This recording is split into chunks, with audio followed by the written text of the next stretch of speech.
Hola, muy buenas tardes y bienvenidos todos al Colegio Oficial de Ingenieros Industriales de Madrid.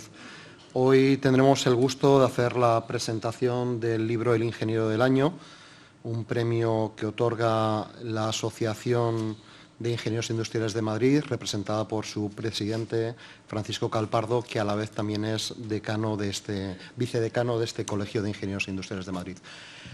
El Colegio de Ingenieros Industriales de Madrid tiene una vocación fuertemente técnica, fuertemente de defensa de la profesión, de defensa de la ingeniería, de defensa de la industria, pero los ingenieros industriales valemos para casi todo. Y una de las cosas que evidencia esto es que, en línea con las actividades que realiza la asociación de forma paralela al colegio, es que siempre que hacemos cosas en las cuales los ingenieros industriales nos salimos de nuestro teóricamente núcleo fuerte de conocimiento de la técnica, de la industria, de la ingeniería, no solo hacemos grandísimas cosas, sino que además llenamos este salón de actos. Entonces, nada más que agradecer a la Asociación de Ingenieros Industriales de Madrid el velar no solo por la profesión, al igual que el colegio, sino sobre todo por esa parte más humanística, por esa parte más de los ingenieros como personas. Sin más, le paso la palabra a don Francisco Calpardo. Muchas gracias, decano. Buenas tardes, bienvenidos todos. Entregamos hoy, por sexta vez, el premio al libro del ingeniero. Todos los años invitamos a los ingenieros a escribir algún libro sin limitación de materia, ni contenido, ni dimensión. Así tenemos libros que son, por ejemplo, libros premiados, que son Las claves para entender un cuadro, La energía como elemento esencial del desarrollo, consecuencias de un modelo energético insostenible, El arte de negociar, Las claves para entender la pintura moderna, es un poco la segunda parte del primero que hemos citado, La estética del talento, que es un verdadero libro para que se estudie en el bachillerato, para que se den cuenta de lo que significa la ciencia y la técnica. Y hoy presentamos La leyenda negra refutada, cuyo autor, que se sienta a la derecha, es don Enrique Fernández de Córdoba.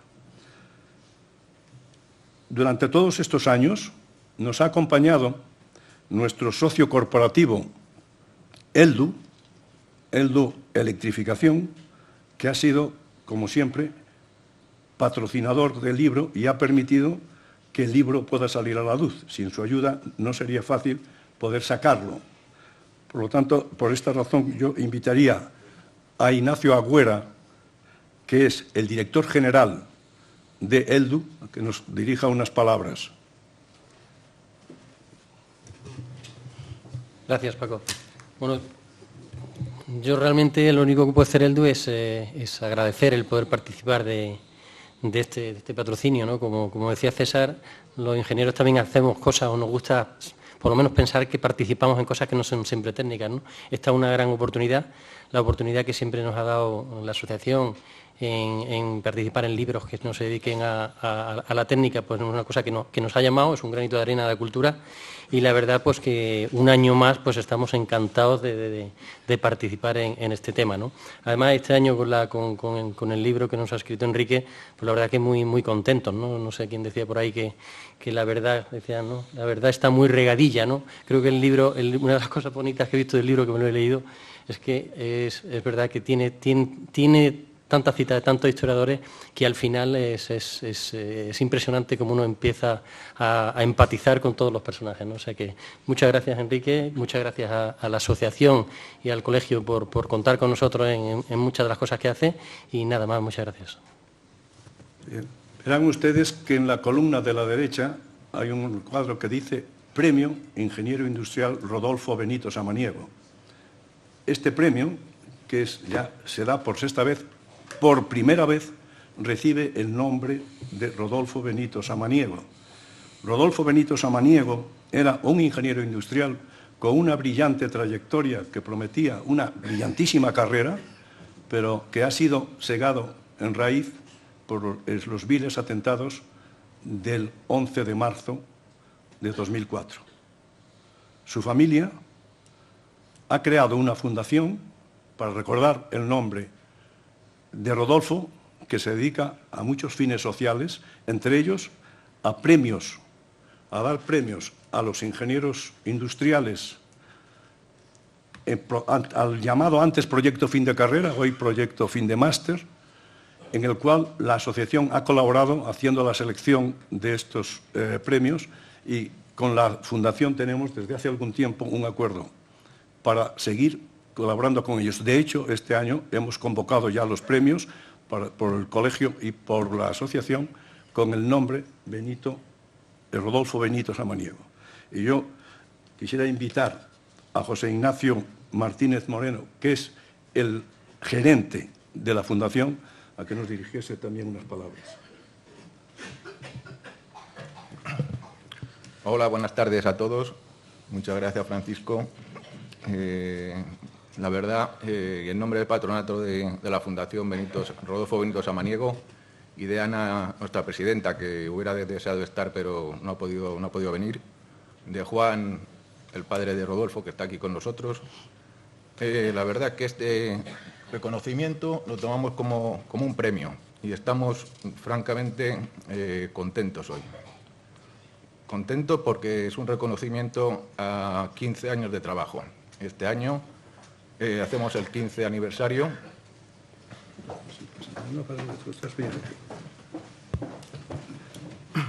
Hacemos el 15 aniversario y estamos encima recibiendo este galardón, este reconocimiento en nuestra casa.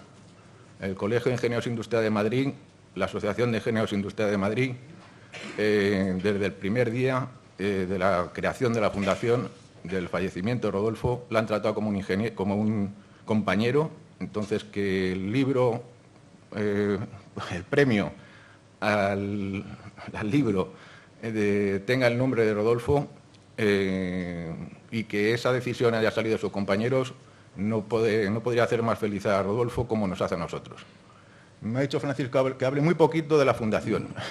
No me quiero extender mucho porque la verdad desarrollamos tantos proyectos durante el año que solo voy a citar, y lo ha citado a Francisco, los premios que otorgamos siempre el 10 de marzo. Este año sería el 9 de marzo porque el Paraninfo de la Universidad de Alcalá de Henares, que nos cede la otra institución que junto con el colegio y la asociación se han ligado íntimamente a la Fundación desde el primer momento, entregamos nuestros 15avos premios en ese Paraninfo el 9 de marzo de este año.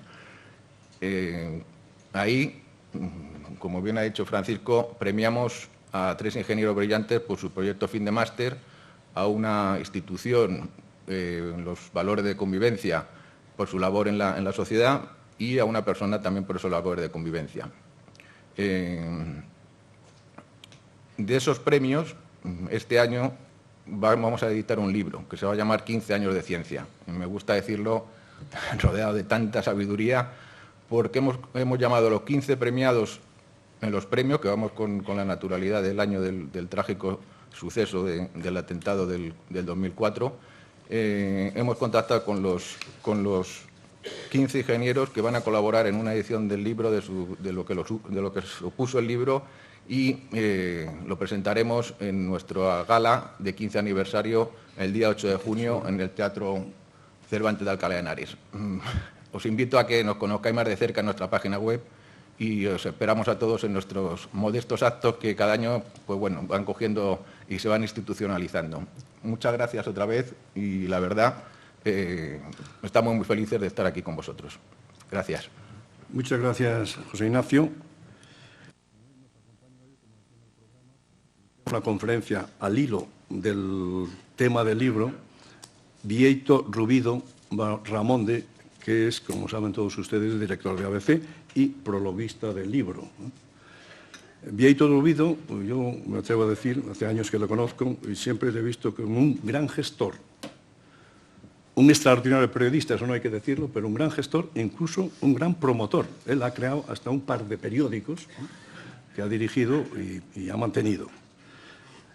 Su carrera empieza hace bastante tiempo, aunque él es muy joven, nacido en una bella ciudad donde se pone el sol, que es Cedeira, y ha desarrollado gran parte de su vida periodística en su tierra natal, en Galicia. Ha sido director regional de Antena 3 Radio, director general de Radio Voz, director general de Antena 3 televisión en Galicia, director del diario La Voz de Galicia, director general de editorial de medios regionales del Grupo Vocento y finalmente desde hace varios años director ABC. Yo recuerdo que cuando le nombraron dije, creo que has llegado al culmen de tu carrera periodística, ¿no? Se pueden hacer más cosas, pero llegar a ser director de ABC es culminar una brillante carrera periodística.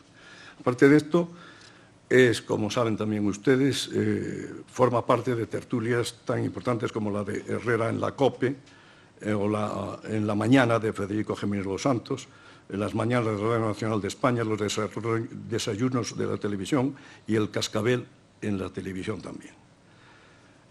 Es a su vez profesor de redacción periodística en la Facultad de Ciencias de la Comunicación de la Universidad Rey Juan Carlos y actualmente también da clases en la Universidad San Pablo CEU. Él nos va a hablar de un tema que yo sé que es muy querido para él y es muy interesante. En sus sueltos de ABC suele remitirse mucho a este tema, que es la baja autoestima que tenemos en España. Tuya es la tribuna. Sí, puedes levantarte si quieres. Y tienes ahí, o quieres algún... ¿Te basta con ese micrófono o quieres desplazarte? Sí, perfecto. Bueno, buenas tardes a todos y perdón por el retraso, pero aunque no hay taxis en Madrid, el llegar desde un extremo al otro de Madrid y a estas horas en los periódicos es un poco tarde. No voy a dar una conferencia, permítame que corrija a mi buen paisano Paco Calpardo, Francisco Calpardo. No voy a dar una conferencia porque yo creo que el protagonismo lo tiene Enrique Fernández de Córdoba, su magnífico libro, y lo que voy a hacer es una síntesis, efectivamente, si me lo permites, Paco, voy a hacer una síntesis de lo que efectivamente es una teoría que yo vengo manteniendo, que tampoco es nada original, pero que en todo caso, como ocurre tantas veces, hay que decirla, hay que repetirla, y es que España es un gran país, pero nosotros nos hemos empeñado en decir que no. Y es una especie de extraña maldición que arrastramos a lo largo de los siglos y que probablemente pueda tener bastante que ver en el origen de la leyenda negra, de la magnífica tesis y del magnífico libro que hoy se presenta y que para mí es el gran protagonista de esta tarde, ¿no?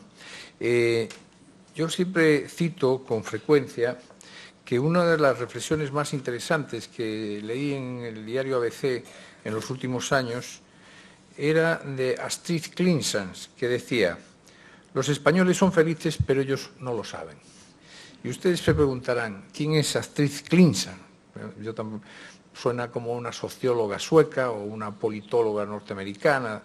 No, y hoy más que nunca tiene bastante explicación, es una modelo venezolana.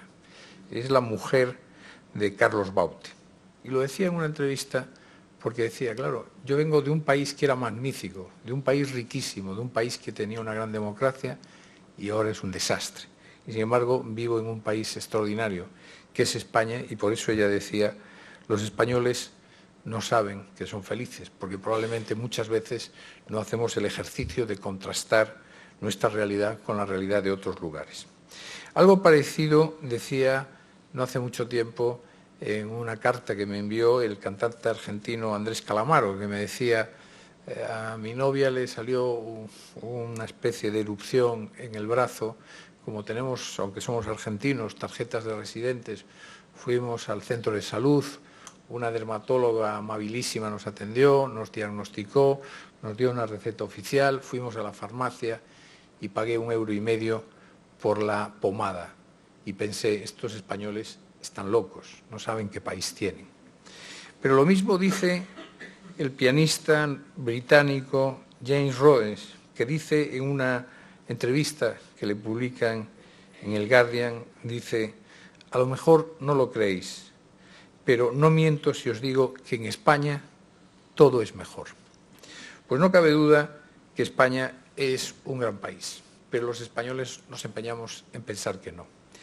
Les voy a dar 2 datos muy interesantes. En el 2013 Naciones Unidas hizo, con un observatorio internacional que tiene de calidad y en las democracias y en los países y la calidad de vida en los distintos países, hizo una encuesta acerca de la autoestima, el orgullo de pertenencia. el país que más autoestima tiene, que más orgullo se siente de pertenecer, es China. Los chinos están encantados de ser chinos. Los segundos son los rusos. No deja de ser llamativo que sean dos potencias que tienen como una especie de gran orgullo y gloria de su historia y de su pasado. Y los norteamericanos, que es la gran potencia mundial, ocupan el 9º lugar. Los españoles éramos los penúltimos, es decir, los anteriores a los penúltimos. Solo nos superaban los argentinos, que tienen una altísima opinión de sí mismos, pero muy mala opinión de la colectividad. Hace 2 años, en el 2016, el Instituto Elcano, junto con el comisionado de la marca España, realizó una encuesta en Europa, entre los 28 países de la Unión Europea, donde preguntaba, ¿saben ustedes en qué país reside y es sede oficial de la empresa que está llevando a cabo la mayor obra de ingeniería civil del mundo, que es el Canal de Panamá? Es el mismo país que es la sede del conjunto de empresas que están haciendo el consorcio de empresas que está haciendo el desarrollo del AVE Meca-Medina. El mismo país donde reside la empresa que lidera el 80% del mayor programa de control aéreo del mundo. Es el mismo país que es sede de la primera multinacional de la moda y es el mismo país que lidera desde hace entonces 24, ya hace 27 años, 20 y tantos años, 24 años, que lidera el programa de trasplantes de órganos de humanos en hospitales públicos. El 60% de los encuestados en la Unión Europea dijo que ese país era Alemania. El 15% dijo que ese país era Gran Bretaña, el Reino Unido. Y otro 15% dijo que ese país era Francia. Solo el 10% de los encuestados europeos sabía que ese país era España. La encuesta se hizo en España también. Y en España solo el 3% de los españoles sabíamos que ese país era nuestro país. Es decir, que no tenemos precisamente una especial buena opinión de nosotros mismos. Y tiene bastante que ver esto, probablemente desde muy antiguo, en la leyenda negra que sobre España se fue elaborando a lo largo de los siglos, probablemente porque fue una gran potencia, porque fue un gran imperio. Pero también los españoles hemos puesto un acento especial, probablemente ya todavía falta por aclararlo, pero entre las distintas teorías que hay, es que la rivalidad política a lo largo de los últimos 150 años obligaba siempre que había que desprestigiar al país y a la historia, porque así se desprestigiaba a quien gobernaba. Y no, esto ocurría, sin ir más lejos, en los últimos 7 años que gobernó Mariano Rajoy. La izquierda se dedicó a hablar pestes del país, porque hablando mal del país parecía que así se desprestigiaba a quien estaba gobernando. Lógicamente esto ocurrió básicamente en los 40 años del franquismo. Criticar a Felipe II, decir que era, en fin, un rey extraño, o hablar que Isabel la Católica era una señora que no se lavaba, decir ese tipo de cosas, pues de alguna manera desprestigiaba la historia, desprestigiaba al país, desprestigiaba a quien estaba gobernando. Evidentemente, la estrategia de la izquierda no acabó con el franquismo, porque saben ustedes que Franco murió en cama, pero desde luego acabó bastante con el orgullo de pertenencia de los españoles. Por eso creo que también eso se une a algo, desde mi punto de vista, que está en la esencia de esa actitud tan negativa que como colectividad tenemos la sociedad española, que es también lo que yo denomino, si me permiten, la subcultura de la queja. Los españoles estamos siempre instalados en la subcultura de la queja, siempre preferimos criticar todo aquello que suponga progreso, avance, modernidad e incluso reafirmación de uno mismo, porque así siempre estamos en la oposición al que manda. Yo creo honestamente que a pesar de todo, si ustedes, por eso no me quiero extender mucho, pero si ustedes se fijan en los datos que les voy a dar, verán que vivimos en un país que no es la Arcadia feliz, ni mucho menos, que tiene luces y sombras, que tiene muchas cosas que corregir, que reformar, que es más, necesitamos gobernantes que tengan un impulso reformador, pero los datos objetivos son los datos objetivos. Y fíjense, nosotros en España somos el quinto país más seguro del mundo. El quinto país más seguro del mundo. En España solo el 10% de la población tiene armas. En el año que ha pasado, el año 18, en la capital de España solo se registraron 10 asesinatos. En cualquier ciudad de Norteamérica, de Estados Unidos, 10 asesinatos se registran en una semana. En Madrid, en la capital de España, el año pasado hubo 10 asesinatos, de los cuales 5 fueron de delincuencia común y 5 de violencia de género. Por tanto, somos uno de los países, les cuento la anécdota de que el presidente del Bayern de Múnich, Rummenigge, bueno, en realidad esto lo contó Florentino Pérez, el Real Madrid pertenece a un grupo que se llama el G12, que son los 12 clubs que más veces jugaron la Champions y la antigua Copa de Europa, y entonces se reunían cada mes en Milán, o en Manchester, o en Múnich, o en Madrid, hasta que el presidente del Bayern de Múnich, Rummenigge, le hizo una propuesta al grupo. Le dijo, mira, ¿por qué no nos reunimos todos los meses en Madrid? Por una razón, tiene mejor clima que el resto de las ciudades, comemos mejor que ninguna otra ciudad y aún encima es el único lugar al que yo puedo ir desde el restaurante al hotel andando de noche. Y efectivamente, ustedes pueden ir, hombre, no digo yo que vayan ustedes por un lugar muy marginal de la ciudad, pero ustedes pueden ir prácticamente caminando a las 11, a las 12 de la noche por cualquier calle del centro de Madrid y no va a ocurrir nada. Porque tenemos un país muy seguro, a pesar de que probablemente haya irregularidades en la policía, que un guardia civil tenga un comportamiento irregular, pero en líneas generales tenemos un país muy seguro. Somos también el segundo fabricante, esto estando en la Casa de Ingenieros Industriales, segundo fabricante de coches de Europa, el segundo de Europa y el octavo del mundo. Somos el octavo país del mundo que más destina de su Producto Interior Bruto al estado del bienestar.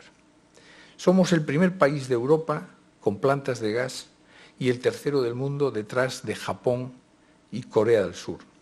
Somos el país del mundo el país de Europa con más fibra óptica instalada. En España hay más fibra óptica instalada en nuestras calles que en el Reino Unido, Alemania, Francia e Italia juntos. Esos 4 países que nos rodean, esos 4 países que en algunos aspectos pueden ser referencia para nosotros, tienen menos fibra óptica que España. Eso lo hemos pagado mucho los periodistas, porque como se accede muy fácilmente a Internet, no nos compran los periódicos de papel. Pero bueno, somos también uno de los países con más energía eólica y, por tanto, energía limpia del mundo. El segundo país del mundo, después de China, con más kilómetros de alta velocidad. El que más inmigrantes ha legalizado de toda Europa entre el 2011 y el 2017. Más de 1 millón de inmigrantes. Los terceros con más esperanza de vida del mundo. Ahora mismo ya somos los segundos. Depende la estadística si es de la Organización Mundial de la Salud o de la OECD. Según la Organización Mundial de la Salud, ya somos el segundo país con mayor esperanza del mundo. Solo nos supera Japón. Pero la previsión es que en el 2040 sea España el país con más gente longeva, con más esperanza de vida. Y esto tiene mucho que ver con el magnífico sistema de salud pública que tiene España, que evidentemente nos quejaremos de que hay colas en los centros de salud, en los hospitales, en las urgencias, pero tenemos una sanidad pública universal de primerísima calidad con unos profesionales y unos hospitales magníficos. Pero además también somos el país que más crece en esa calidad. Cada año que pasa, la esperanza de vida crece 90 días. Es decir, cada año que pasa, la media crece en 90 días hacia arriba. Por tanto, se estima que en el 2040, como les decía, seamos el país donde la gente tiene más esperanza de vida y la media de vida será hasta los 87 años y 7 meses de vida. Todos esperamos superar esa cifra, pero no cabe duda que es bastante alentador. Y también somos el segundo país con menor mortalidad infantil. Aunque muchos agoreros, de todos modos, no darán un duro por España. Eso lo habrán escuchado ustedes. Somos un país vigoroso, que le interesa a muchísima gente, pero curiosamente siempre se genera una desconfianza entre nosotros. Fíjense ustedes, pregunten por el mundo por la acreditación que tienen ahora mismo los ingenieros españoles en general, que son muy demandados a nivel mundial. Muchos de ellos han trabajado en la construcción de infraestructuras viarias de nuestro país, que lo sitúan, como ya les dije antes, en el tercer puesto mundial de conectividad vial. Ahora mismo contamos con más de 15.000 kilómetros de autopistas y autovías, 14 veces más que teníamos en 1978, por la que circulan ahora unos 30 millones de vehículos, fabricados en su mayoría en la pujante industria española, que además exporta millones de automóviles al mundo entero. Un número parecido de kilómetros de vía ferroviaria hace que la española sea una de las mejores del mundo. La alta velocidad cuenta con 3 de esos 15, habiendo el AVE transportado más de 25 millones de personas en el 2018, y esa cifra ronda los 80 millones cuando hablamos de viajeros que se han movido por los aeropuertos españoles, haciendo que España ocupe el 8º lugar mundial en conectividad aeroportuaria. De esto sabe mucho Calpardo. También en materia portuaria, el salto experimentado por España en estos años ha sido muy significativo, hasta el punto que nuestros puertos permiten situarnos en el número 1, repito, número 1 en la clasificación de eficiencia portuaria, habiendo movido el año pasado 35 millones de pasajeros y 520 millones de toneladas de mercancías. Por tanto, como pueden ver ustedes, no es mal país el nuestro. Pero voy a terminar con varios datos más. Bien, España está considerada en los índices de democracia internacionales actuales como una democracia plena. Ocupamos en ese índice el número 16, mientras que Bélgica, por poner un ejemplo, ocupa el 32. Es decir, España es una democracia plena y, desde luego, con unas prácticas y una vida y un contraste democrático que, por ejemplo, supera en 16 puestos a Bélgica, que nos pretende dar bastantes lecciones. España tiene en las Cortes de León, de 1188, el sistema parlamentario europeo más antiguo del mundo, según señala la UNESCO. España es el segundo país del mundo con mayor número de bienes declarados Patrimonio de la Humanidad, por detrás de Italia. En España, además, se encuentra la región del mundo con más bienes culturales de Patrimonio de la Humanidad, que es Castilla y León. España tiene el tercer mejor pasaporte del mundo, el más valorado, es decir, según la Visa Restriction Index de 2017. El valor de un pasaporte se mide por el acceso a un mayor número de países para viajar en todo el mundo sin necesidad de solicitar visado. España también es líder absoluto en el mundo en reservas de biosfera según la UNESCO. De todos estos datos tengo la página web por si alguien tiene interés para consultarlos. Y también es el tercer país del planeta más visitado según la Organización Mundial del Turismo. El año pasado superamos los 80 millones de visitantes, aunque ya saben ustedes que Francia, que ocupa el segundo lugar, contabiliza a todos los nórdicos alemanes que cruzan Francia para venir a España y los contabilizan como visitantes. España también ocupa el puesto número 1 en banderas azules, que es un galardón concedido por un jurado internacional en el que participa la ONU y la Organización Mundial del Turismo, y que valora la calidad de las aguas, la gestión ambiental, la seguridad, las instalaciones. España tiene uno de los mejores puestos en seguridad vial. Yo cuando leí esto me quedé sorprendido, porque siempre nosotros nos flagelábamos que cuántos muertos en la carretera. Resulta que en Alemania hay muchos más muertos en la carretera al año en accidentes de tráfico que en España, como también hay muchos más asesinatos de violencia de género en Alemania o en Finlandia que en España. España es uno de los países del mundo donde hay menor casos de violencia de género, según la Carta de Derechos Fundamentales de la Unión Europea. Y España ha pasado, en los últimos años, del 8º al 3er puesto en eficiencia sanitaria, según Bloomberg. Y, como les decía antes, también tenemos la esperanza de vida, según la segunda esperanza de vida, según la OCDE y la Organización Mundial de la Salud. Y, como les decía también, líder en trasplantes durante 27 años, casi 700 millones de personas tienen la lengua española como lengua materna, es el segundo idioma más estudiado del planeta. Se prevé que en pocos años Estados Unidos será el primer país de hispanohablantes del mundo y es ya la segunda lengua de negocios, además de la lengua de Internet, la segunda después del inglés, puesto que el chino, siendo muy importante, solo vale para hablar con los chinos.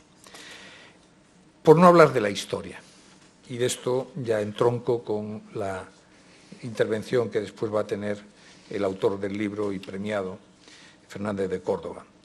Fíjense, España ha contribuido a la humanidad con muchos aspectos que no se valoran y que no se ponen en valor, como es, por ejemplo, que la Escuela de Salamanca del siglo XVI, con Francisco de Vitoria como figura eminente, además de sentar las bases de la ciencia económica moderna, revolucionó la concepción vigente en Europa sobre la persona. Fue en una escuela española, fue en Salamanca donde se empezó a considerar que todos los hombres somos sujetos de los mismos derechos naturales, como el de igualdad o el de libertad. Y es la doctrina que nace con Francisco de Vitoria al frente en la Escuela de Salamanca la que crea finalmente la idea de los derechos humanos. También, sin duda alguna, España favoreció mucho la expansión de la religión católica y, además, con el cardenal Cisneros al frente, abordó también la reforma religiosa y figuras como Ignacio de Loyola, con la Compañía de Jesús, o figuras como Teresa de Jesús o Juan de la Cruz, fueron determinantes en lo que hoy es la cultura y las raíces católicas. Pero además España, en contra de lo que eso nos reprocha, hemos sido el país que mejor nos mezclamos en todos los lugares a donde llegamos. No solo no rechazamos a los indios, sino que los españoles se mezclaron, generaron una raza mestiza, creó además con ellos un espacio cultural que es la civilización hispánica, compuesta de elementos materiales e inmateriales que, como digo, engloba ya a casi 700 millones de personas. Además, España fue la que incorporó a Occidente al continente americano, por no hablarles de la literatura, de la música, del fin de las hambrunas. Fíjense, nuestro país realizó un gran trasiego de cultivos y alimentos de un continente a otro. Introdujo en América el ganado y de allí trasladó a Europa el maíz, la patata, que solucionaron las cíclicas hambrunas de la población europea, y ello permitió un gran crecimiento demográfico en Europa a base de lo que después fue la revolución industrial. Y, por supuesto, como les decía al principio de estas aportaciones históricas, la supervivencia de las razas indias en todos los territorios donde gobernó España fue considerable, a diferencia de otros países como los Estados Unidos, donde las razas indias prácticamente desaparecieron. Y, ya por terminar, puesto que estamos en el año de su 500 aniversario, la primera vuelta al mundo, como saben ustedes, al mando de Hernando de Magallanes, terminada después por Juan Sebastián Elcano, fue una obra que puso en marcha España con Carlos I de España y V de Alemania, que decidió precisamente que fuese Magallanes, con dinero del Reino de España, quien diese la vuelta al mundo y que fue finalmente, como digo, Juan Sebastián Elcano el que la concluyó. Y estamos ahora a punto de celebrar con la UNESCO los 500 años, pero también estuvimos a punto, precisamente por esa desidia y por esa especie de desprecio a nuestra historia, tan español, pero inexplicablemente español, de despreciar nuestra propia historia, la huella de nuestros antepasados, de nuestros abuelos, que estuvimos a punto de no celebrarlo si no fuese que algunos medios, entre ellos el diario ABC, denunciamos la desidia de las autoridades españolas para no celebrar el 500 aniversario de la vuelta al mundo por parte de Magallanes y de Elcano. Y concluyo con unos datos que les va a llamar la atención para que vean ustedes el gran país, la gran sociedad de la que ustedes mismos son protagonistas, de la que todos somos protagonistas. Es una de las mayores historias de éxito económico. En el año 77, cuando se celebran las primeras elecciones libres después de la muerte de Franco, el 15 de junio del 77, España tenía un Producto Interior Bruto en millones de euros, valorado para hacer la comparación en euros, de apenas 130.000 millones de euros. Hoy tiene un Producto Interior Bruto de 1.000, yo es que en esto de los números no sé, 1.130.000 millones de euros, 1.130.000 1.300.000 millones de euros. Es el Producto Interior Bruto de España. El tipo de interés en el año 77 bordeaba el 20%, entre el 18 y el 20% si ustedes iban a pedir un crédito. La inflación en el 77 también bordeaba el 20% y había apenas 15 millones de personas trabajando. Hoy bordeamos los 20 millones de personas, la inflación apenas son 2 puntos, el tipo de interés es incluso negativo en el caso del Euribor. Es cierto que forma parte de la gran aventura económica y política y social que representa hoy el proyecto de ciudadanía que es la Unión Europea, a la que España se integró de pleno derecho y con un gran entusiasmo. Por tanto, yo creo que nos tenemos que sentir orgullosos del país que tenemos, de la sociedad que hemos construido entre todos, que evidentemente hay coyunturas momentáneas, situaciones difíciles que hay que superar, pero creo que no hay nada más hermoso que ser un buen antepasado. Y es, yo creo que una de las mayores aspiraciones que el ser humano debe tener. Aspirar a ser un buen antepasado quiere decir que aspiramos a dejarles a nuestros herederos, a nuestros hijos, a nuestros nietos, a quienes vengan después de nosotros, un país mejor. Y eso es en lo que estamos todos empeñados. Muchas gracias.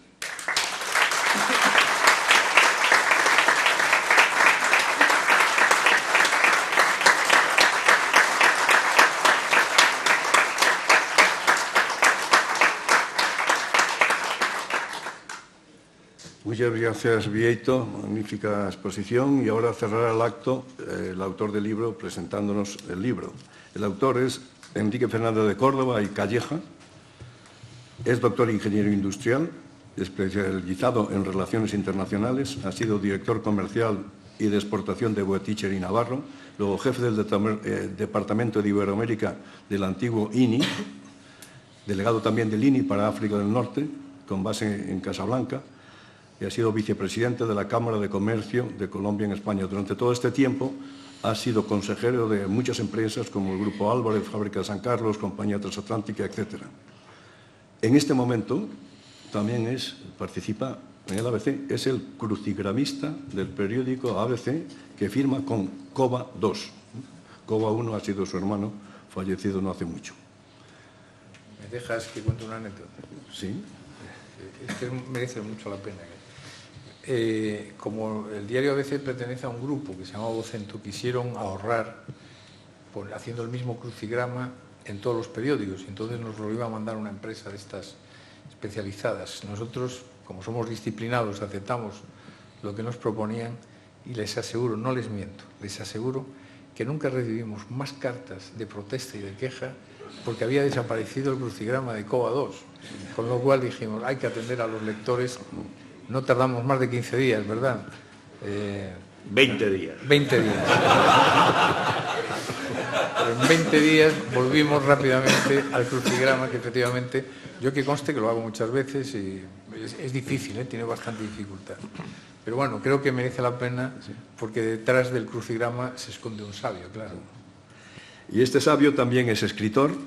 Ha escrito 3 novelas, una de ellas de tema histórico, similar al libro que presentamos, que es sobre la conquista de Chile, y de 5 tomos de crónicas familiares.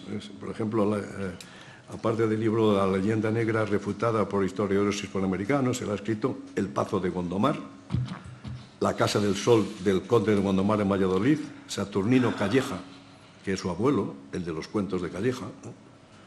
Y su editorial, Cuentos de Calleja y muchos más. Los cuentos del Gran Capitán, antecesor suyo también, se ve por su apellido, y Los Reyes Españoles y los Fernández de Córdoba.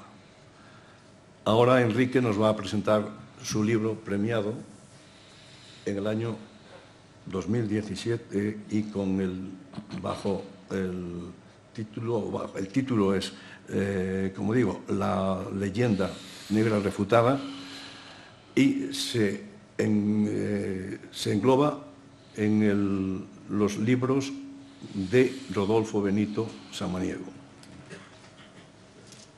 Pues Enrique, cuando quieras.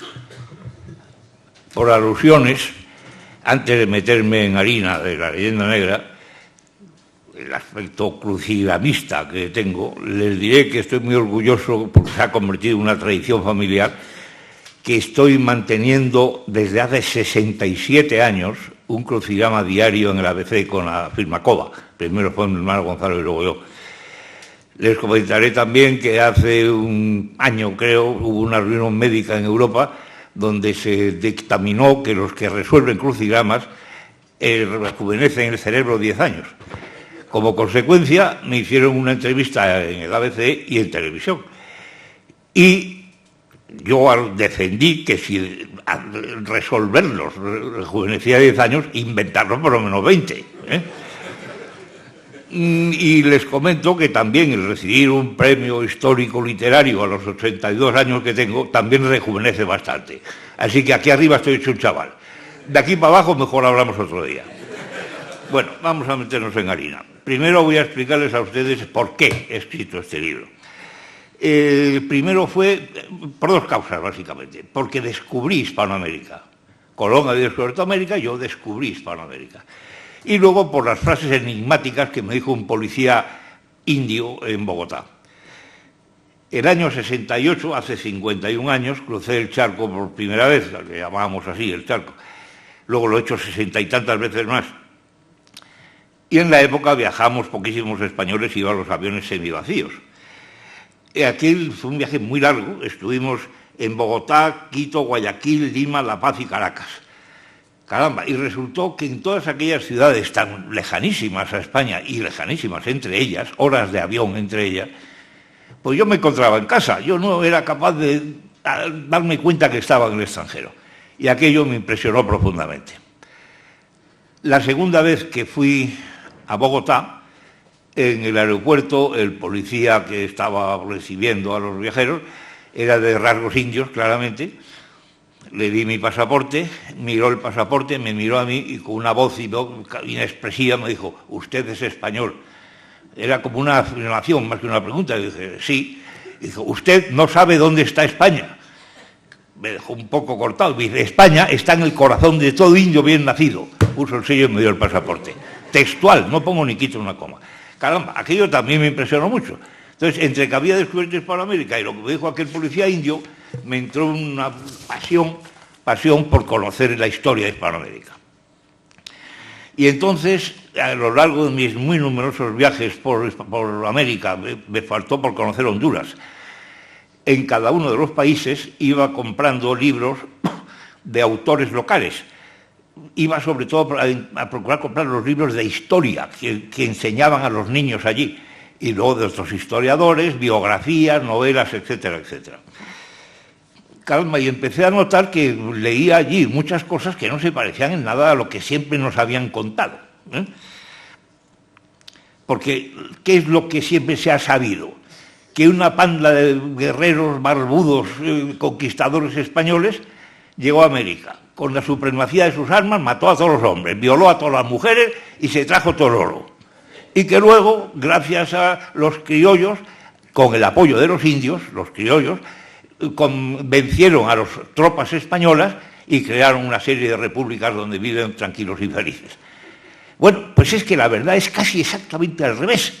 Y es lo que trato yo de demostrar en este libro, basándome en historiadores ecuatorianos, mexicanos, peruanos, chilenos, etcétera, etcétera, etcétera.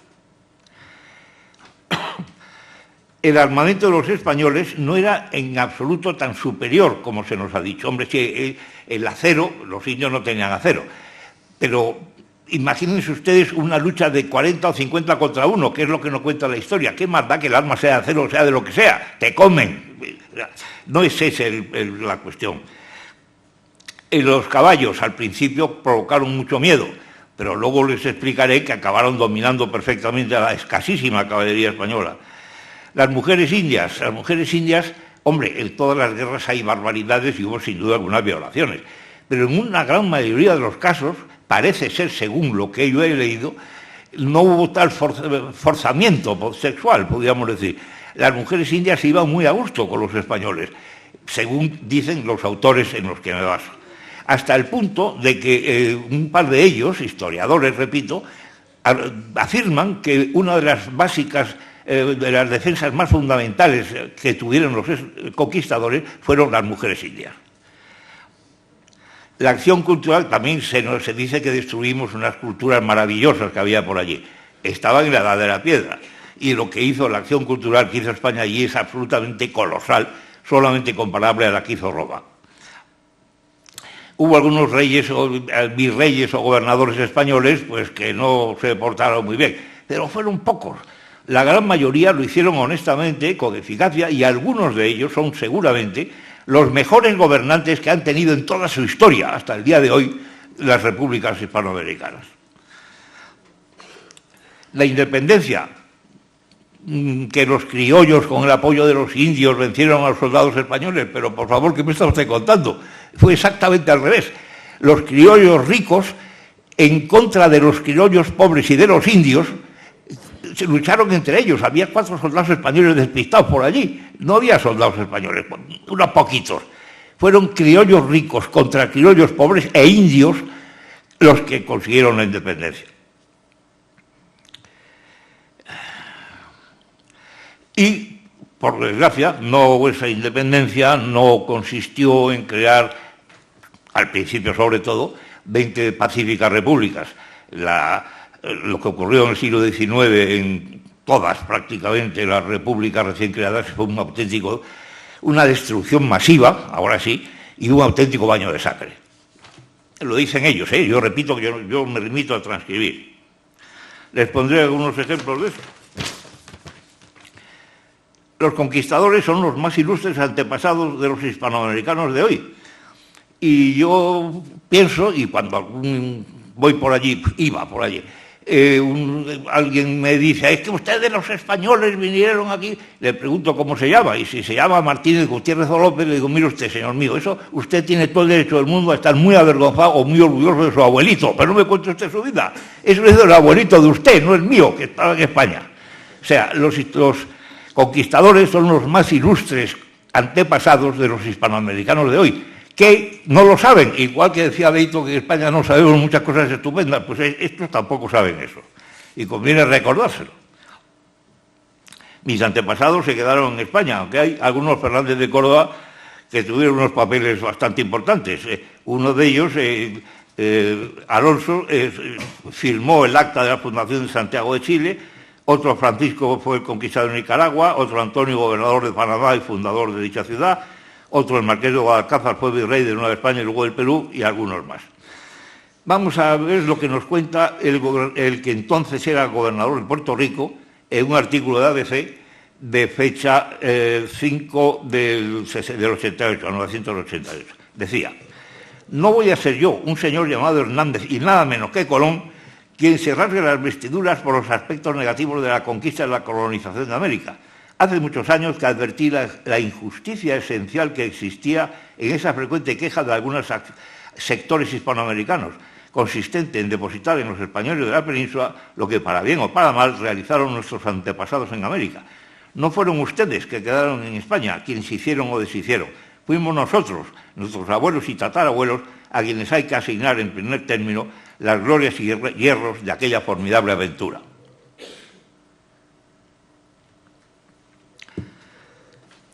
Otra cosa que prácticamente nadie comenta es que la conquista fue ante todo y sobre todo una guerra entre tribus indias fomentada por los escasísimos españoles. Las tribus indias pacíficas, que decíamos antes, pacíficas, estaban todo el santo día guerreando unas contra otras, entre otros temas para conseguir prisioneros, presos, para comérselos en unas ocasiones, o para los sacrificios, y las mujeres por su aspecto sexual y su aspecto de carne sexual o carne para comérsela. Y bueno, los conquistadores efectivamente no para comérselas, pero en otro sentido sí les parecieron muy interesantes, no cabe ninguna duda.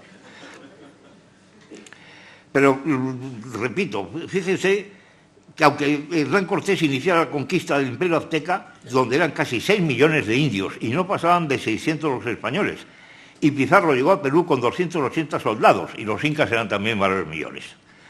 Y digo aquí, aunque los españoles fueran guerreros invencibles, que casi lo eran, y los incas y los aztecas fueran cobardes y débiles, que desde luego no lo eran, es absolutamente imposible pensar que esos puñados de españoles vencieran a esa muchedumbre de indios con los que, según los libros que hemos estudiado, se enfrentaron. Ahora daré algunos datos más. Ay.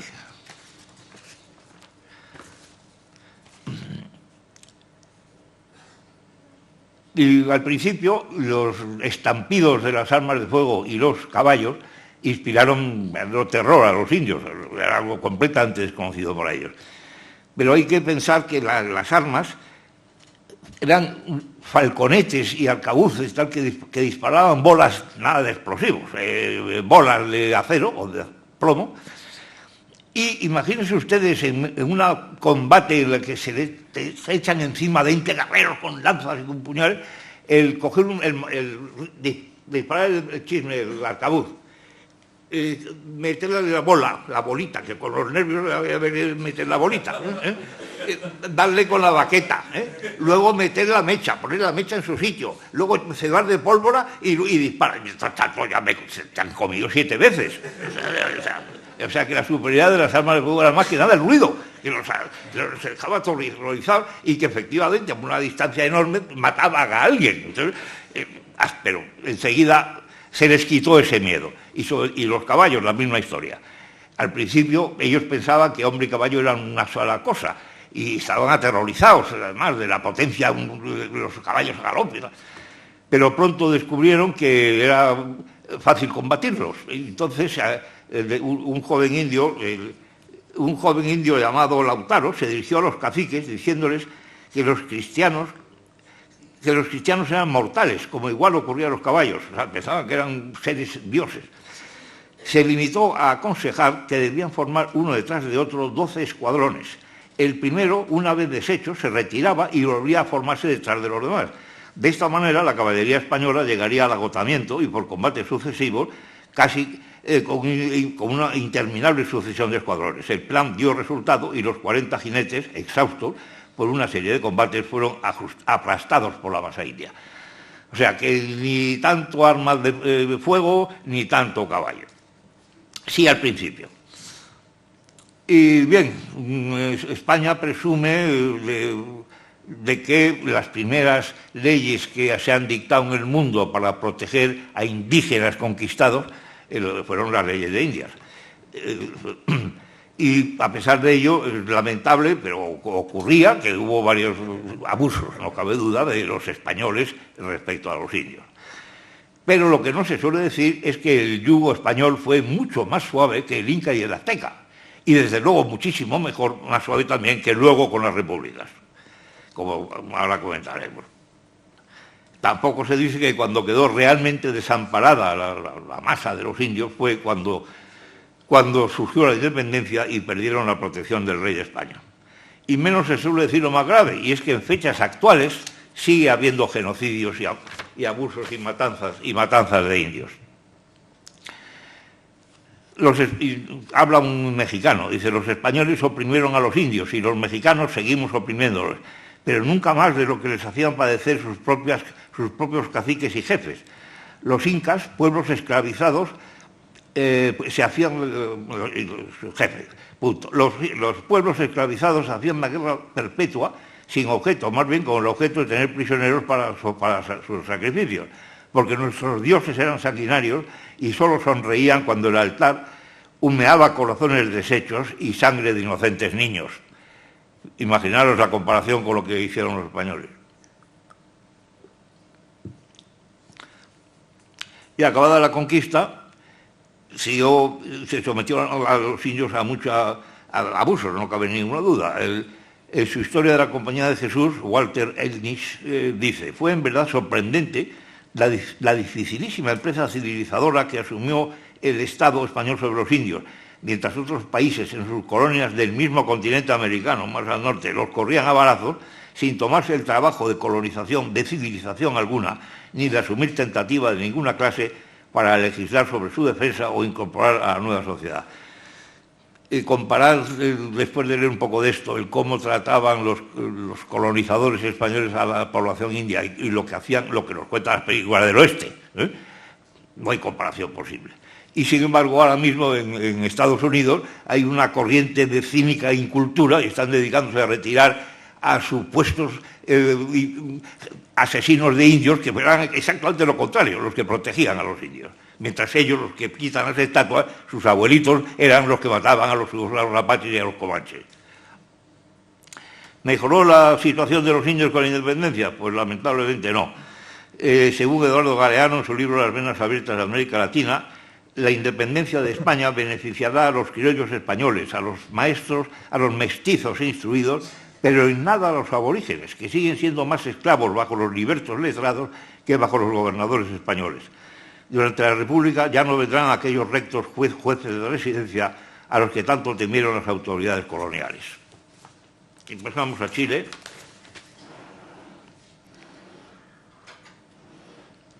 En las guerras de la independencia, los indios araucanos, paradoja de la historia chilena, serán aliados de los españoles, realistas, contra los patriotas independentistas. Y digo yo, y tuvieron un fino olfato al hacerlo, porque la conquista definitiva de la Araucanía, que había resistido al imperio inca y al imperio español, y seguía siendo independiente, entre comillas, cuando la independencia, valga la redundancia, pues la conquista definitiva de la Araucanía tendrá lugar en la segunda mitad del siglo XIX. Ya España se había ido hace tiempo. Cuando la sociedad republicana no tendrá tanta necesidad como la anterior de mano de obra indígena y de sus tierras, sino solo de tierra. Lo mismo que pasaba arriba en Norteamérica. Entonces se producirá, como también lo cuenta Pierre Chanut, la puesta en juego de las armas rayadas y navíos de casco metálico. Es decir, genocidio con ametralladoras y cañones. Se cepillaron los araucanos. Y ahí los españoles no teníamos nada que ver, hacía mucho que nos habíamos ido, pero de eso no se habla. De violación y asesinato de indígenas, sí, actualmente, lamentablemente, en mi libro pongo varios ejemplos repugnantes, pero aquí les cito solo uno. El medio comunitario denuncia una revista que se llama Servingui, del 25/6 del 2010, ayer. El medio comunitario denuncia la situación extrema que atraviesan los Yanomamis, a causa de la contaminación, las enfermedades y los asesinatos de los buscadores de oro.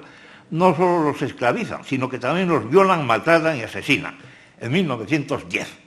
Cuéntenme a mí que tenemos que ver los españoles con esas barbaridades. Y llegamos a uno de los puntos más clave, el mito de la violación de las mujeres indias. Está claro que cuando llegaron allí aquellos barbudos que venían de una España de costumbres austeras, y se encontraron con miles de mujeres, que había un enorme exceso de mujeres por aquellas guerras que tenían continuamente, muchas de ellas desnudas. Yo me permito decir aquí que fue seguramente la mayor explosión de lujuria que ha habido en la historia de la humanidad, probablemente. Pero en un alto porcentaje de los casos las mujeres no fueron forzadas, sino, mejor dicho, conquistadas por los conquistadores. Y algunos historiadores citan que uno de los principales apoyos que tuvieron los conquistadores para conseguir la conquista fueron las mujeres indias. El francés Aglafaye dice que las mujeres indias seguían muy a gusto a los conquistadores, abandonando a sus esposos indios. Y J.L. Salcedo, en su Historia Fundamental de Venezuela, dice que la mujer indígena tiene un sitio relevante entre los factores que hacen posible la conquista y la colonización. O sea, que no hablemos de violación de las mujeres, sino de que las mujeres apoyaron a los conquistadores en la conquista. Eso, ¿quién dice eso? Pues yo, bueno, mejor dicho, yo no, lo dice el señor Salcedo. Yo me limito a transcribirlo y a hacerlo saber. Pero trato de mostrar en este libro que el periodo de la conquista fue seguramente el más venturoso para muchos miles de mujeres indias, porque en muchísimos casos los conquistadores las hicieron sus esposas, o por lo menos reconocieron a los hijos. Y amigos, la cosa empezó a estropearse otra vez para ellas cuando empezaron a llegar mujeres de España y empezaron a crecer los criollos, hijos de los primeros conquistadores.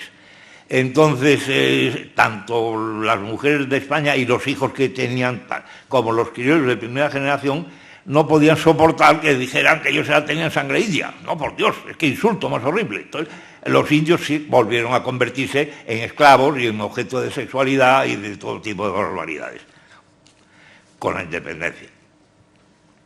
Perdón, no, me he adelantado. cuando empezaron a haber generaciones de criollos, empezaron otra vez a haber barbaridades contra los indios, todavía con España ahí. Aunque había unas leyes que castigaban severamente a quien lo hacía, pero lo hacía. Otro tema, los españoles se llevaron de allí una inmensa cantidad de oro. Bueno, pues resulta que he llegado a la conclusión de que no tanto, y de que España hizo un pésimo negocio descubriendo y conquistando América. Puede ser una barbaridad, pero lo afirmo, fue un pésimo negocio por España. El metal, el oro que se extraía, la gran mayoría se quedaba allí, y con ese oro se hicieron la colosal obra de catedrales, de hospitales, de escuelas, de puertos, de caminos, etcétera, etcétera, etcétera. Se emitió allí una moneda, el real de A8, que en la época era el equivalente al dólar americano de hoy, la moneda de intercambio internacional más usada, incluso por China y por Rusia. Era usada el real de A8 en su comercio entre ellos. Y los españoles enseñaron a los indios el manejo de todo tipo de herramientas, empezando por la rueda, que la desconocían, y toda clase de oficios, y aportaron caballos, ovejas, trigo, etc. Perdón, me tengo que beber agua de vez en cuando. En el libro me baso en diversas fuentes para decir que el valor del oro y la plata llegados a Sevilla entre 1492 y 1812, a lo largo de 320 años, fue de 12.400 millones de dólares, equivalentes a 10.000 millones de euros. ¿Es mucho dinero eso? El presupuesto español del año pasado, del año 18, el de este año no me lo he mirado, era 31 veces más. 300 de América llegaron a España 10.600 millones de euros. Y el presupuesto del año 18 eran 328.000 millones de euros. 31 veces más. O sea que a lo largo de 320 años llegamos el gasto de un año del presupuesto español es 31 veces más que el oro que vino durante 320 años de América. O sea que es una porquería. Si se compara con tanto oro. Un negocio pésimo. Debe tenerse en cuenta que el oro obtenido en América iba solo un quinto, a la Hacienda Real iba solo un quinto, y de esta cantidad se enviaba a España algo menos de la cuarta parte. Es decir, que el 95% se queda en América para hacer las catedrales, hospitales, tal. Y para crear ventilaciones. Y yo me pregunto, ¿cuánto cuesta crear ventilaciones? España cobró 12.400 millones de dólares, es decir, 620 millones de dólares por nación. Y digo yo, caramba, no parece caro. Antes del descubrimiento de América, la población española era muy superior a la británica, y hoy ocurre a la inversa, habiendo sido el índice de crecimiento mucho más alto en España que en Inglaterra. ¿Dónde está la diferencia? Los miles y miles y miles de españoles que emigraron allá. Entonces yo le preguntaría a los hispanoamericanos de hoy, vamos a ver, señor mío, ¿y a cómo cotizamos por cabeza a sus ancestros? Tantos millones que han ido, a ver, ¿a cómo los cotizamos? En comparación con el oro que se trajo a España. En resumen, la conquista y colonización de América fue un mal negocio para España, que además resultó medio despoblada. Hubiera sido mucho más interesante, siempre defiendo eso, que es un poco revolucionario, que los reyes católicos, acabada la conquista de Granada, en lugar de irse a la lejanísima América, hubieran continuado la conquista hacia el sur, al otro lado del estrecho, y hubieran creado Hispanoáfrica. Imagínense ustedes el continente africano poblado de blancos y de mulatos y hablando español. Ahí al lado, eso sí que hubiera sido interesante para España. Y la América para los ingleses o para los franceses. Eso hubiera sido negocio. Y hay otro dato interesantísimo. En la época de la colonia, el pueblo llano, vivía mejor, tenía más alto nivel de vida, comía mejor que el pueblo español de la península. Tampoco eso lo dice nadie. Aquí estamos hartos de leer en la novela picaresca como estábamos todos muertos de hambre, la pobre gente de la época, y como un noble se dejaba caer migas en la barba a un hidalgo para aparentar que había comido, que no había comido nada, para quedar bien se echaba migas en la barba. Bueno, pues allí hay hay el padre Calancho compara la abundancia nativa con la estrechez y pobreza del suelo español. El más baladí come aquí todo el año sopa que en España solo comen los ricos, y come más acá un plebeyo en una semana que el más liberal allá en un mes. O sea que para colmo vivían mejor bajo la colonia los peruanos, chilenos, mexicanos que los españoles de la península. Tampoco creo que muchos de ustedes hayan oído eso nunca. Yo por lo menos lo he aprendido al escribir esto. Y al acabar la independencia, al llegar a la independencia, no salió un gramo más de oro hacia España, evidentemente. Y mejoró la economía y el bienestar del pueblo, pues me temo que por desgracia no. En resumen, España se llevó una pequeña parte del oro que producía Hispanoamérica y en cambio incorporó a la civilización occidental un inmenso territorio del que surgieron más tarde 20 naciones, que a partir de su independencia fueron ahora sí explotadas por Inglaterra y los Estados Unidos. Y yo, español de hoy, me siento muy orgulloso de la magnífica labor que realizaron aquellos lejanos compatriotas, probables antepasados de los hispanoamericanos de hoy. Pero si enfocamos el tema desde el punto de vista estrictamente económico, debo insistir en que aquello fue un mal negocio para España, que salió empobrecida y despoblada. Fue una quijotada más, la más impresionante quijotada de la historia. Más agua. Debo tener algún antepasado rana o algo así. Se dice que los españoles destruyeron importantísimas culturas indígenas, sobre todo en la azteca y la inca. Hay quien no está de acuerdo con ello. El profesor Giuseppe Bellini, en su Historia de la Literatura Hispanoamericana, dice que el mayor daño que hemos hecho a la patria, instigado siempre por la perfidia del plan extranjero. Pero asombra pensar lo que había. Únicamente en el Colegio de Indios, fundado por Pedro de Gante, se contaban 1000 educandos. Todos nuestros institutos provinciales, esto es en México, me he equivocado, y los que funcionan en la capital de la República se alojan todavía en edificios que construyó la colonia. Pues eso, digo yo. Como decía Torcuato Luca de Tena, de la Real Academia Española, en su artículo de ABC del 22 de julio de 1985, España no existía cuando asomó la jeta por estas tierras Marco Poncio Catón. Existían baceos, arebacos, carpetanos, cántabros o betones. Pero en cambio, España ya era España cuando Roma, creadora de la nacionalidad y la personalidad histórica de los españoles, dejó de ser cabeza del imperio. Ni México, ni Venezuela, ni Colombia, ni Chile, etcétera, existían como naciones antes de la conquista. Y yo le estoy muy agradecido al Imperio Romano por lo que hizo en España. Hubo reyes y gobernadores venales y poco eficaces, pero amigo, había el visitador del rey que llegaba al acabar la etapa de cada uno, y hay del que hubiera robado o hecho algo mal, pues a la cárcel de cabeza. Hubo incluso a uno que le cortaron, no sé qué barbaridades haría el hombre, que le cortaron la cabeza. Unos pocos. La mayoría, según cuentan los historiadores en los que me baso, fueron gente eficaz, honesta, y algunos de ellos seguramente de los mejores gobernantes que han tenido aquellos países en toda su historia hasta el día de hoy, probablemente. El ecuatoriano Efrén Reyes dice: estamos de acuerdo con Pino Roca en calificar a don José Aguirre Irizarry de gobernante modelo, y desmiente, poniendo por ejemplo de nuestra tesis, la falsa teoría de que España mandó a gobernar a América a gente mal preparada y peor intencionada. ¿Cuántos gobernadores republicanos, se pregunta Pino Roca, en mejores días, con más amplios recursos, han tratado de procurar el adelanto de esta querida Guayaquil, tan desinteresada y patrióticamente como el gobernador español Aguirre Irizarry? Y el mexicano Vasconcelos dice: en toda la historia de México seguramente no ha habido un gobernante más probo, más esforzado, más capaz, más ilustre que don Antonio de Mendoza, primer virrey de la Nueva España. El punto de vista exacto es el del hombre de ciencia como Humboldt, de un hombre de ciencia como Humboldt, y este no solo absuelve a la colonia, sino que en su estudio, el más concienzudo que jamás se haya hecho, levanta a México a la altura de los que por entonces merecía entre las primeras naciones de la tierra. Humboldt decía que México era una de las primeras naciones de la tierra en su momento, México colonial, evidentemente.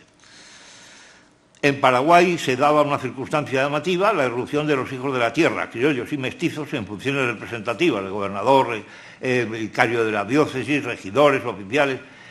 Eligieron a uno de los regidores, que era mestizo, hijo del capitán Mendoza y la mestiza Úrsula. Y yo me pregunto, ¿se imaginan ustedes en cualquier país colonizado por Inglaterra, por Francia, que el hijo el nieto de un negro o de una le hicieran gobernador? ¿Se lo imaginan ustedes? Ahí si nos habían pegado 4 tiros antes de hablar con él.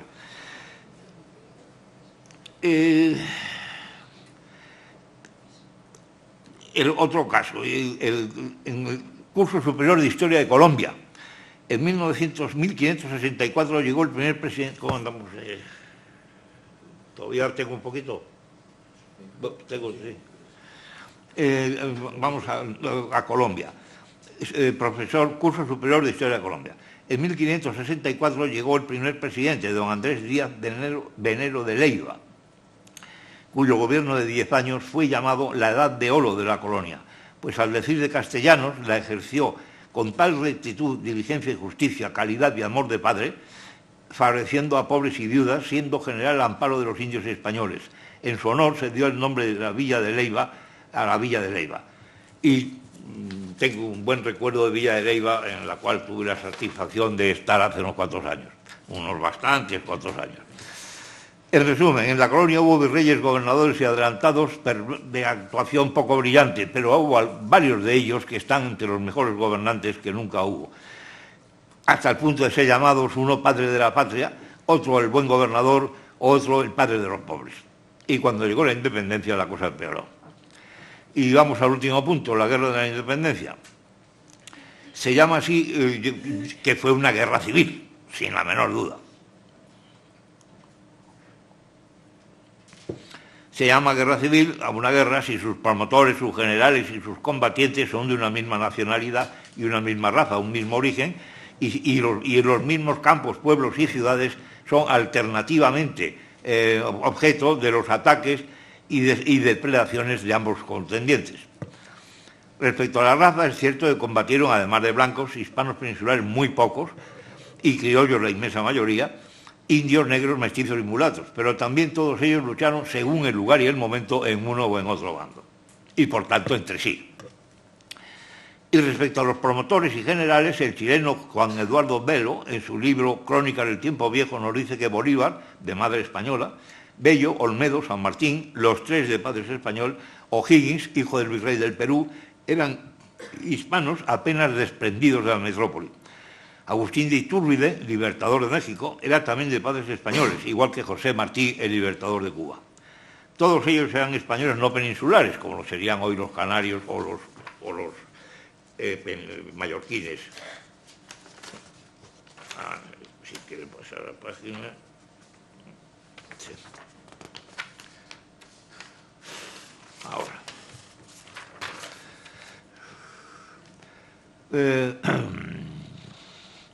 Y no olvidarse a otro general que tampoco mucha gente sabe, otro general español que ayudó enormemente a la independencia, la Constitución de Cádiz. La famosa Constitución de 1812 creó un auténtico desconcierto en las colonias, les quitó autoridad a los gobernadores generales y tal, y les permitió, la nueva legislación les permitía a los insurgentes defender sus ideas, cosa que antes, si lo hacían, iban directamente a la cárcel y les cortaban la cabeza. Entonces fue enormemente perturbadora la Constitución de Cádiz en Norteamérica, en Hispanoamérica, y un general que intervino mucho en contra de España.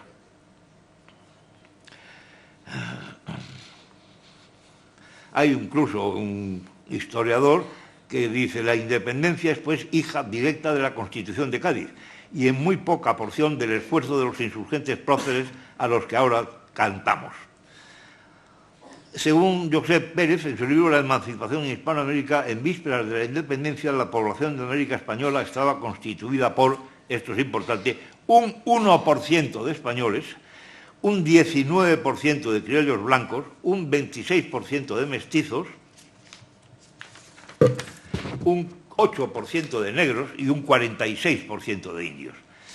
Y el historiador uruguayo Luis Coronel Maldonado escribe del análisis de la milicia, de combatientes en la guerra de independencia, resulta que el 90% de los oficiales eran americanos, del grupo de comerciantes y hacendados más importantes de cada ciudad o cada distrito.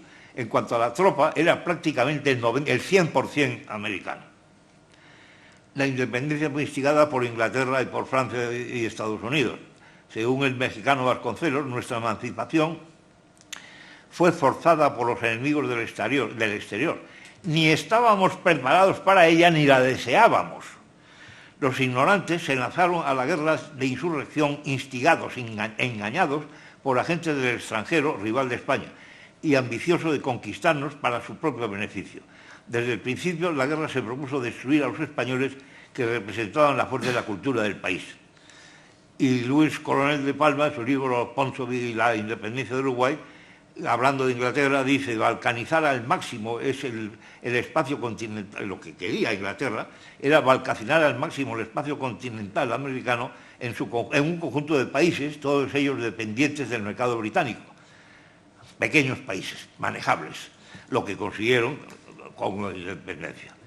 Pero el pueblo llano y los indios no querían independencia. En 1800, y ya me estoy acabando, en 1806, después de varias vicisitudes, el venezolano Miranda, llega con una pequeña fuerza a Vela de Coro, ocupa la ciudad, pero nadie se le suma. Esto estoy leyendo de lo copiado de un libro. Nadie se le suma. La gelidez del recibimiento le desconcierta. La mayoría de los pobladores disfrutaba de aceptable y relativa seguridad y en la corona hallaba cierto amparo ante la agresiva intransigencia de los criollos ricos, siempre más temidos, duros y presuntuosos que el monarca, generalmente comprensivo. Lo que antes ya habíamos dicho. Bueno.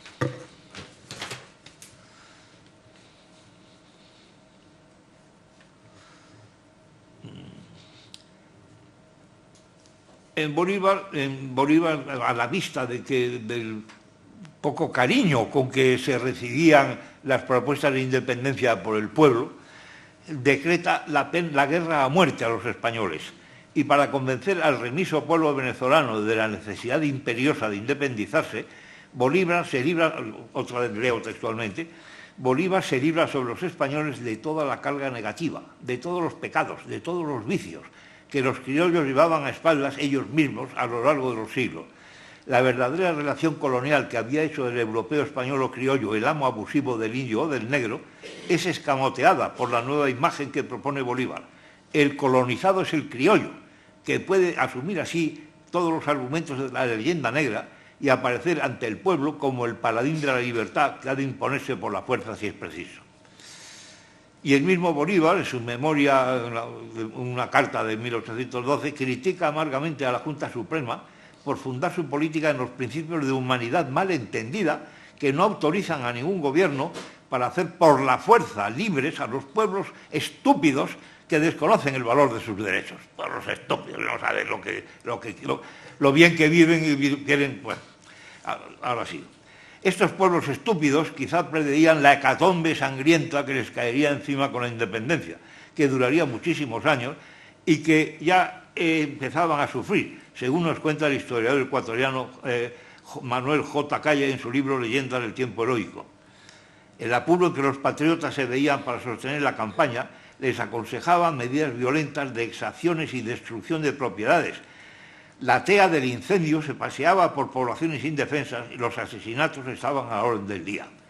Lo que ha de decir al cronista de la expedición del general Miranda. Yo creo que allá en la América del Sur no se interesan por la emancipación. Indudablemente, en medio de sus males gozan de prosperidad y riqueza, y por pesados que sean los hierros que soportan, les falta la conciencia de la opresión. No saben que están oprimidos. Lo que ha de pensar que se trataba, como decía Bolívar, de pueblos realmente estúpidos, eso lo digo yo, que preferían la prosperidad y riqueza bajo el suave mandato del rey de España que las poblaciones incendiadas, los campos incultos, cadáveres por doquiera, bajo el mando de los generales criollos republicanos. Pueblos estúpidos, hay que ver. El historiador venezolano Salcedo Bastardo dice: por mucho tiempo se ha considerado vergonzoso admitir que la independencia fue una guerra civil, nombre que se dio a las tristes y deplorables luchas fratricidas que posteriormente y con espantosa repetición asolaron a Venezuela y a toda Hispanoamérica. y quizá por lo cual se juzgó impropia, por deprimente y despectiva, esta calificación. En estas frases se resume toda la tesis de este capítulo. Podrá considerarse poco patriótico y todo lo vergonzoso que se quiera, pero es indiscutible que todas las guerras de independencia en Hispanoamérica fueran guerras civiles, promovidas por la oligarquía criolla con la oposición de las clases bajas criollas y de los indios. Eso tampoco lo dice nadie. Las guerras civiles son siempre especialmente terribles y sus efectos en la independencia de Hispanoamérica y luego durante muchos años en sus respectivas repúblicas también lo fueron. Domingo Faustino Sarmiento, testigo presencial de los hechos en su vida, Juan Facundo Quiroga, dice, esto es un poquito fuerte, aquí los hechos hablan con todas, un testigo presencial, aquí los hechos hablan con toda su triste y espantosa severidad. Solo la historia de las conquistas de los mahometanos sobre Grecia presenta ejemplos de una barbarización, de una destrucción tan rápida. Y esto sucede en América en el siglo XIX. Es obra de solo 20 años.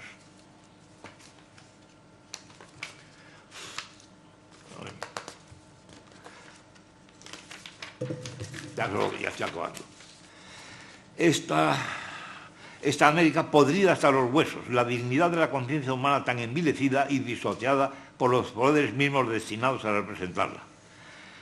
Pero no debe ser la guerra civil, la guerra de la independencia de Hispanoamérica, algo que separe a los actuales pueblos hispanos de uno y otro lado del Atlántico. Pues si la herida ha sido ya restañada por el tiempo entre las poblaciones que la sufrieron, entre Colombia y Perú, entre Ecuador y Chile, con mayor razón debe estarlo entre los españoles y los hispanoamericanos de hoy, pues fueron básicamente los antepasados de los segundos los que lucharon entre sí en aquellas contiendas fratricidas. Y no me he equivocado, lo que es entre Colombia y Italia, quiero decir entre las clases en Perú, entre unas clases del Perú y otras clases del Perú.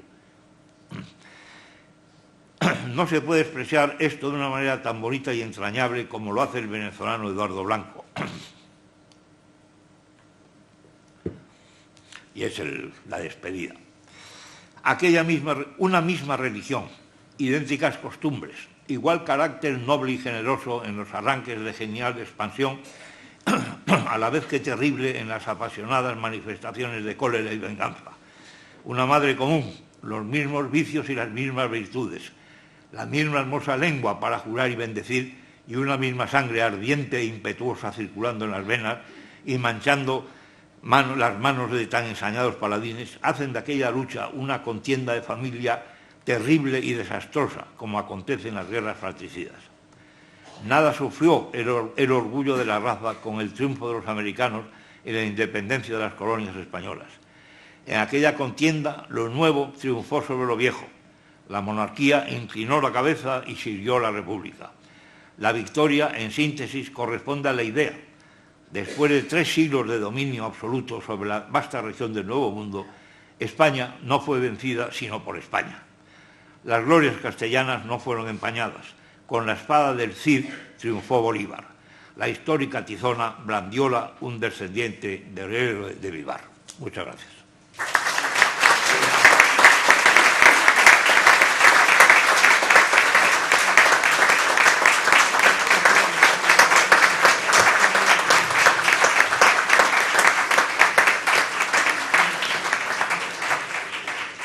Muchas gracias, Enrique. Estamos casi al límite del tiempo que solemos adjudicar a estas jornadas, pero de todos modos, si alguno quiere hacer alguna pregunta, tenemos 5 minutos para ello.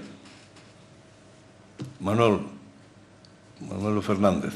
Primero, usted también ha confirmado varias cosas. Por ejemplo, a la Malinche. Cuando decías que las Indias se veían por los españoles... No le oigo. La Malinche, cuando se fue con Isla Cortés. No le oigo. La Malinche. Pregunta por la Malinche. Ah, la Malinche, sí. Bueno, es un ejemplo típico de mujer conquistada, pero no con las armas, digamos. Que para muchos hispanoamericanos es una traidora la Malinche. Claro. Las leyes de Indias, Isabel la Católica. Las leyes de Indias e Isabel la Católica. Los misioneros españoles que fueron a defenderles a todos. Bueno, he comentado al principio que las leyes de Indias fueron de las primeras que ha habido en la historia de la humanidad para proteger poblaciones indígenas, lo he dicho al principio. Cuando los españoles trajimos muchos frutos como la patata, nos hacemos aquí a Europa, a toda Europa, para cultivarlos. Yo no le oigo, lo siento, pero no le oigo. Está recalcando el tema del cultivo de la patata. Ah, ya, bueno. Mire, si tuviera tiempo nos podríamos estar aquí toda la noche. Está claro, pero he tenido que resumir, claro. Yo te he olvidado decir una cosa, que a tus antepasados, a Fernández de Córdoba, le traicionó su rey, después de que le dio un reino como... Fernando el Católico se portó como un cerdo, con un ilustre antepasado. Ahora que no me oye, vamos a poner las cosas en su sitio.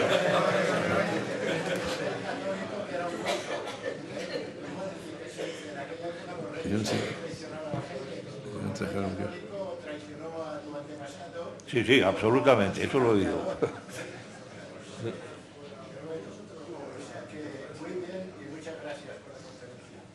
Muchas gracias, Manolo. ¿Alguna otra pregunta? Pues si no, cerramos ya el acto. Aquí ven una serie de libros, que los que hemos podido traer. Yo les rogaría a los asociados que no los recojan aquí y que pasen por la asociación, por Carrera de San Jerónimo 5, a recogerlos, y que los que no son asociados, que los puedan coger aquí hasta donde lleguen. Muchísimas gracias por su presencia y enhorabuena, Enrique.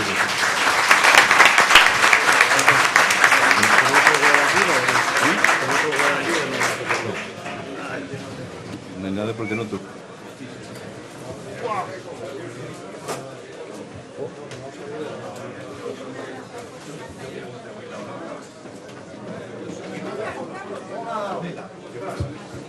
No, eso no es comprar, es coger. Voy a saludar a Ley. Soy fan.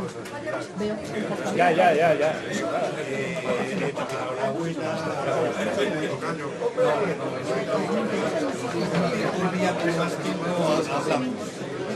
Es un tema que me llama. Venga.